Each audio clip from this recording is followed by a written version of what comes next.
Feel that rumbling. Huge man. Titan Tuesday on KHANTEHNT. We're back, everybody. How you doing? It was a long week, a long wait for this bursting at the seams episode of KHANTEHNT. But first, you must go to subscribestar.com/KHANTEHNT and pledge $10 for all our bonus episodes, including Pat Labor 2, which will probably be out like tomorrow. Sorry to keep you waiting on that. It's coming right down the pipe. Anyway, watch this advertisement. Hey kids, want to impress your friends and induce sexual arousal in your neighbors? KHANTEHNT t-shirts! Wow, I've never been more impressed in my life with anything. KHANTEHNT now has official t-shirt merchandise, and you can get yourself some by clicking below the video or in the Teespring link in the description. With designs like the classic KHANTEHNT logo. Or this. I've got a shirt on too. Or this. KHANTEHNT! In these trying times, why not tell the world you'd rather be watching Eurocamp from inside your cozy can tent? They're a great way to support the show and share your KHANTEHNT pride. So get out there, wear them, and get into KHANTEHNT. KHANTEHNT! 誰か殺したか女の兵士をはい、仕留めました。ですがまだ数匹駆除した程度。私たちの故郷を駐輪した報復はこれからです。殺したのか。お前がサシャを殺したのか。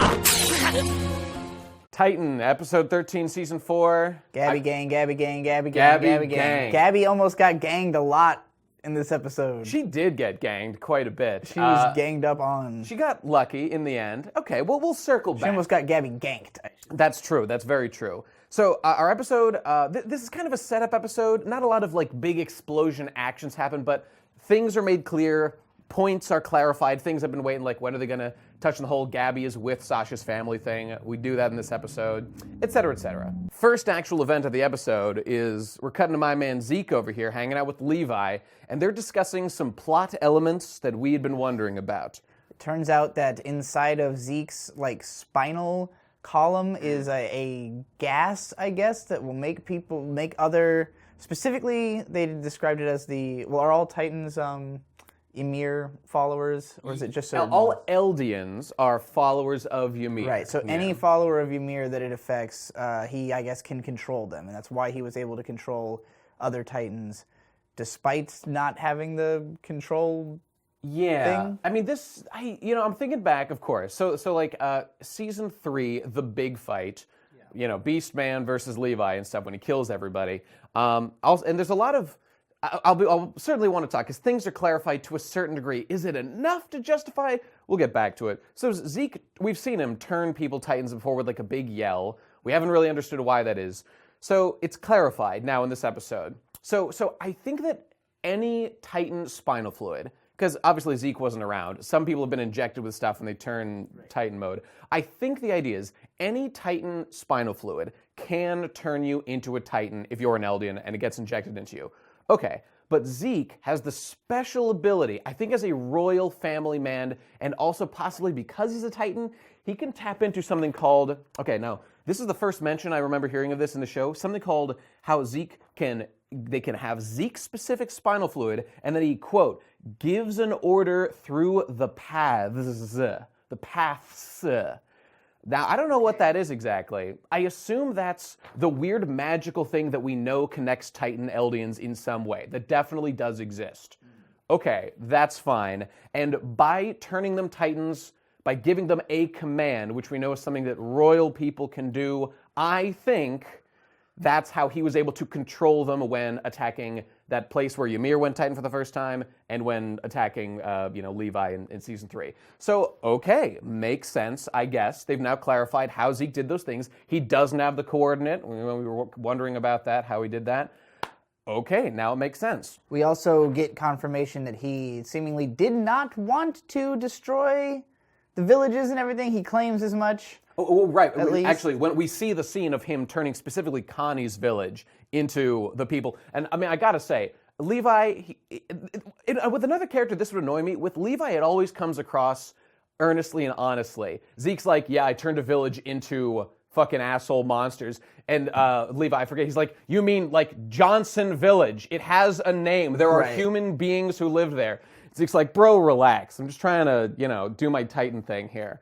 But so this is the thing. Yes, a reluctance to kill people is shown. He gives an explanation as to why all of this was done in the form of he did that village attack to keep his cover from Marley so that he would still seem like a Marleyan ally, not a true Eldian restorationist, which he now claims to be doing. So everything that Zeke did is now under this banner, apparently, of I killed Erwin because I had to keep my cover. I tried to kidnap Eren and the gang because I was trying to keep my cover. That's the current explanation. And thank God Levi is like, bro, I don't fucking believe you. That's retarded.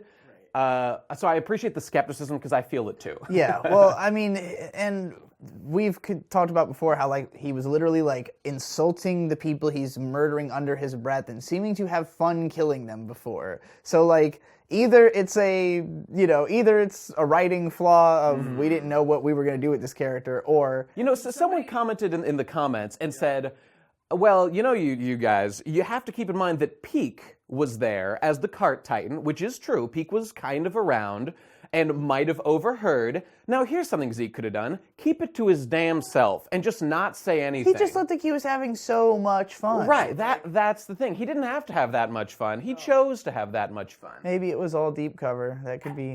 Because, even if you're a monstrous, killing your own people that you're really trying to save, I suppose, if you hear his speech about you got to have fun while you do your work, you got to enjoy your work, I suppose it might be good for your mental health if you're a double agent killing the people you're trying to save, if you don't let it get to you. It did a lot better for him than Reiner's strategy. Zeke is holding it together. That's true, as opposed to Reiner. So maybe there's some value in what he said. I'll allow it. He just killed a lot. Okay, you know what? I think that there's more, because Levi still doubts him, I suspect there's even more going on in Zeke's head. That really seems to be what we're building to, like when him and Eren meet, which obviously we're building to, maybe then we'll get some real shit, some real honest-to-God, man-to-man talk about... Brother, my brother. I can't... Tell me what have we I can't wait to see it. Anyway, so that's pretty much... Zeke's just hanging out, and we know Eren's on the way. So we get answers to those questions, but we leave it there. Cut to Gabi and Falco at the Marleyan restaurant. So this is the bulk of our episode is we've made it to this restaurant where Niccolo is there. He's a former Marleyan soldier who had fallen in love with Sasha right before not right before, but we found out about it after she got killed. Right. To bring him into the story, but he has a complex relationship with both Sasha and Eldians in general, though. Yeah. Well, it's hard to know how much of it's real and how much of it isn't, because there's a scene where he tells the other guys, like, I won't share this wine with any Eldians, and he's trying to make it out like, I'm still a racist against you guys. But then it's revealed he's actually trying to protect them by doing that. So it seems like he is a good guy, just kind of at war with the indoctrination he's had growing up from the Marleyans. I mean, good guy at this point is it's pretty all relative. subjective. It's all relative. You're right. You're right. It's hard to say who's doing what at this point and to whose benefit. So let's talk about the plot going on here. So we had seen that wine bottle in another episode. Now, my first instinct was like, oh, poison. Obviously, they poisoned the wine. But no, Attack on Titan has extra things you can do with liquids and people, namely Titan spinal fluid and stuff. So okay, in here is Zeke's spinal fluid. I have been ordered by deep cover like Marleyan or possibly like the Eldian, like the Zeke and Yelena faction, it seems like, to give out this wine to officers in the Survey Corps military, or the whole Eldian military. And the thing at the beginning of the episode we're told that Zeke sells to Levi is that when you consume the spinal fluid, it makes you docile and comatose if you're an Eldian. And incidentally, that jives with, remember in episode 1 of season 4, we saw all those comatose, drugged up looking people in the plane being kind of thrown out as Titan bombs. But so that seems like it makes sense. But now the thinking is oh wait, that might have just been a lie. In order to allow this propagation to spread so no one would suspect it. I'm going to say we should probably trust the spinal fluid thing, if only because they tried to do something with it that would have been inconsequential if they hadn't. Falco did drink the stuff, so he is we're going to see the effects of it. We will know 100%. Well, even that's a little bit doubtful. They're trying to wash out of Falco's mouth, but we know some people definitely drank. I'm sure we will, get clear answers. It looks like it doesn't paralyze you. It just keeps you, I don't know, waiting. But I'm sure we'll confirm that. During this time, the whole point of Gabi and Falco coming here with Sasha's family is to meet up with other Marleyans, who that girl Kaya is like, hey, you guys seem like nice Marleyan people. You didn't do nothing to me. I'll help you get home. Maybe I'll put you in contact with some people. Little does she know, they killed Sasha, her savior. It's the parents who are caring for them. It's their daughter. And so they meet up with Niccolo. By the way, I wanted to touch on one point. When Sasha died, we were laughing at like, lol, her last word was Niku, meat. And I don't know if we mentioned this on the show. It is true that the boy she seems to have some love with or whatever is not Niccolo, it's Niccolo. So it's a little different, but it's possible. The words are so similar. Sure. That it seems like they're doing something with that. Maybe her last word was the boy I she loved. prefer to think that she loved meat more than she would ever love. Well, that's the weird any thing. man. Her love of Niccolo is like through the food he provides her. That is true. He is a cook, so. It's like she's got like synesthesia. Like her love wires are crossed with her food wires or something. That's what it feels like. Anyway, so when Gabi she explains to Niccolo like how she got here, and he puts together, oh, you are, like she says, I killed a soldier on my way over. I snuck onto this balloon and stuff. Oh, you killed Sasha, and he goes apeshit. Because he, while talking shit on Eldians, he feels he's being held here as a captive. He loves her. He's like, fuck you, you killed this girl I loved and saved me from this like horrible situation I'm in, at least emotionally. And now he's like, I gotta kill this bitch. I have to do it. So like, this scene was excellent for tension because I have to imagine a significant amount of the viewership is like, do it. Absolutely. They're not Gabi gang, most people. So for the people who are not Gabi gang, they're spending this whole thing like, when is one of them gonna fucking stab this girl, right? Right. For me, I'm sitting there going like, ooh boy, like there's a lot of people in here who want to kill Gabi, and it just keeps, this guy gets talked down by Sasha's dad, basically. Well, I think even before that, our soldier bros are like, whoa, bro, don't do it. Yeah. She's a prisoner of war, Yeah, Hanji shows up and is like, calm down, and he's like, no, this bitch needs to die. Everybody knows it. He's holding Falco. He's like, I'm gonna kill Falco first because he knows her and they're friends or something? Okay, we're getting less and less direct to the point of the issue here. So Gabi says something that's to the effect of like, how could you forget your Marleyan pride? These people are fucking disgusting or Monsters, whatever, yeah. And so like that's when the dad comes over and takes the knife, and so you're like, uh-oh, is he gonna do it? But then no, he relents, gives a whole nice speech about, he's like, Sasha was a hunter. She expected to die one day fighting. She was killing other people. That's the cycle of war, baby. You don't like it, but it's, somewhat to be expected. And it was just like, we should stop, letting, like, basically the dad seemingly realized, well, if anyone can be blamed for this, I can, for letting Sasha go to war. So like, I want to prevent these kids from having to war. And he's lucky that it does get prevented, because then fucking blonde girl just runs up on her and almost Gabi gangs. The girl who saved Gabi and did all this shit, she's ultimately the one who's like, no, fuck you people, I'm gonna kill her. She killed my best friend Sasha, fuck you. サシャを森から外に生かした。で、世界はつながり、兵士になったサシャはよその土地に攻め入り人を撃ち、人に撃たれた。森をさまようたからやと思うとる。せめて子供たちはこの森から出してやらんといかん。そうやないと、また同じところをぐるぐる回るだけやろう。だから、過去の罪や憎しみを背負うんは、我々大人の責任や。To take a step, I really want to address this. This episode is one of the best. Sasha's dad, who doesn't have a name as far as I know, is like currently being like the main character of Attack on Titan. He, in an adult fashion, just clearly and explicitly states the point of the story. Look, if you hated Gabi for killing Sasha, I don't blame you. I totally understand that. Like if you are a Jaegerist and you're like, we got to get revenge at Marleyan, like kill them all. Again, I understand that. I even understand like the Marleyan position of, we're gonna like criminal fuck up Eldians because they did horrible things to us. At least we believe that. That seems to be true. I don't know for sure. But Sasha's dead, and our main characters, again, you should trust our main characters. They're usually the vehicle of the author. He just says, look, obviously, Gabi, her friends were just killed by Eren's raid and stuff. In the past, Marleyans were fucked over. Like, just recently, Sasha was killed, and so you want revenge for her. The point, of course, is revenge is not good. You're perpetuating a cycle of hatred. At some point, someone has to come forward and do the adult thing and say, look, I will just endure the suffering that was done to me and not perpetuate the cycle, because that is what the good, responsible thing to do is.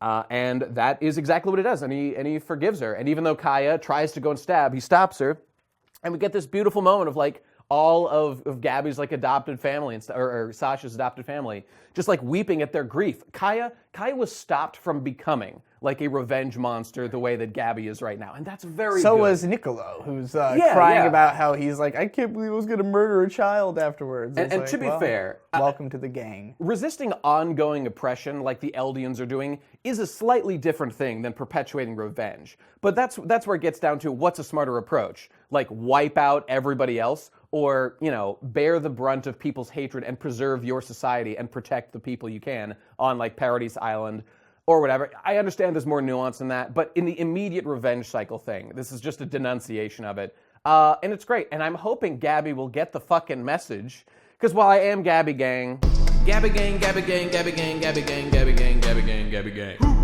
I've always been Gabi Gang in an aspirational sense. I wanted to learn and grow and evolve. Yeah. I think we could be getting that. I mean, Falco gets brained by a fucking wine bottle, and she's kind of in like punished Gabi mode for the rest of the episode. She gets punched in the fucking face real hard by Niccolo, just bleeding everywhere. She's got that like 1,000-yard stare for most of the episode, like, oh, I'm mind broken now. It feels like the growing is happening. You can feel some of that. Oh, there's a great scene where she's just like yelling at, she meets Armin, and she's like, right. You want to kill me, right? And he's just like, no, not really. Don't want to kill anybody. I'd really prefer not to, you know, like. He represents like people who are like responsible with their power. In a sense, like our military structure is obviously fucked up to some degree. Eren has become a terrorist and has gone too far in many ways. But like Armin, Mikasa, Hanji, Levi, the people we know and love, like obviously there's some virtue to like respecting the chain of command. It's a useful structure that existed through history on purpose. But more it's about like restraint of power, and obviously that is a good thing to do sometimes. I know it's debatable. I know there's a lot of unironic Jeagerists out there, and those you guys need to learn, man. It's not about being a Jeagerist. I understand the passion and the how exciting it is. Yeah, exactly. I understand that this is your last war, but it's funny. But let's not forget, this is the point of the story: to heal and love and stop murdering people when you don't need to. But on the Jeagerist front, in walks my man. Here he comes, and he's about to go sicko mode. So the Jeagerists all show up. We knew that they were on their way here. They were trying to get Hanji, because only Hanji knows where Zeke is. So they got to get Zeke to move the plan forward and do whatever it is Eren has in mind right now. So they apparently it's explained that like Niccolo giving the bottles to everybody. This was a plan orchestrated by Zeke. I like how you Zeke convinced yourself his name is Niccolo now in your own mind. Oh, did I do that? Whoa. I double-checked. I was like, is it actually Niccolo? It is not Niccolo. It is Niccolo. So just to be clear. Good. So anyway, the Jeagerists are here, being led by Eren, and they're just like, tell us where Zeke is or we'll kill all of you. The whole sewing the spinal fluid of Zeke thing appears to have been a plan orchestrated by Zeke and Yelena and these people intentionally that like Flock knows about already or something. And so the final thing that happens in the episode is just Eren wanting to have a talk with Mikasa and Armin that we've been waiting for. So I'm dying to hear what Eren has to say to explain himself up to this point. He comes in with, this expression of, Yikes. I don't really want to live anymore, but I'm here anyways until I don't have to be. Like, that's what I see in that expression. He's got what you definitely would call the 1,000-yard stare, which I think means it's the point where like a soldier realizes that their life is no longer their own, and they've dedicated their life and themselves, including death, to the cause, whatever it is. Eren is not concerned about himself as a human being in any way anymore. No. He's just a figurehead, sort of. He's only got 5 years to live anyway. Right. You know, just another factor. There's I so just much want to tragedy. know what he plans. What does he really want? Does he really want to rumble it out? We're about to learn, don't know. I guess. He's got his hand cut already, so... It's the threat. If you do anything, I'll go Titan Man and I'll, you know, fuck this whole place up. So he's coming in, threatening his best friends and saying, let's talk. Okay, is that how that's supposed to work? I thought the idea was Mm-hmm. that it, like, you transform, like, in reaction to, like, needing to do something. I get that. I think just the way that it's been used, at least now, it definitely is once you are wounded, you then are able to transform when you choose to. Eren's been using that at least all of season 4 that way, so if that's how it works, okay, fine. I mean, that's basically where we leave it. I pretty much said everything I wanted to say. Good episode. It was mostly about the Gabi gang Yep. the run in, the 1, 2, 3 punch of motherfuckers who want to kill this kid. We got the Sasha baggage. It's out of the way. And, you know, this was a nice kind of finale to the Sasha arc. Her dad got a great moment to shine. Her, like, loving... Like, the best thing to come of Sasha being killed is for, like, the fighting to stop, you know? That's the ideal peace eventually. So, a little nice finale to Sasha's death arc, I guess. And that's about it. That's it for the Titans. We'll talk about more Titans next week, and we'll also be talking about other anime here on KHANTENT, so make sure you subscribe and go to the subscribestar.com/KHANTENT to give us $10 a month to get our bonus episodes, such as the Pat Labor 2-1 that is just fresh out, probably. Yeah, like tomorrow or something very, very soon, you'll see it. And all the other old episodes that are also great. Do you mean tomorrow, like tomorrow? I mean, or when like the day after this we video film is this out? and this comes out like tomorrow morning, so I mean one day from when you people see this or something like that. It won't be long, I promise. It's in the editing bay right now. Titan Tuesdays. Titan Tuesdays, motherfuckers. We'll see you soon. KHANTENT clips also send at the end at Twitter and Discord, etc., etc. See you then. Bye-bye. KHANTENT.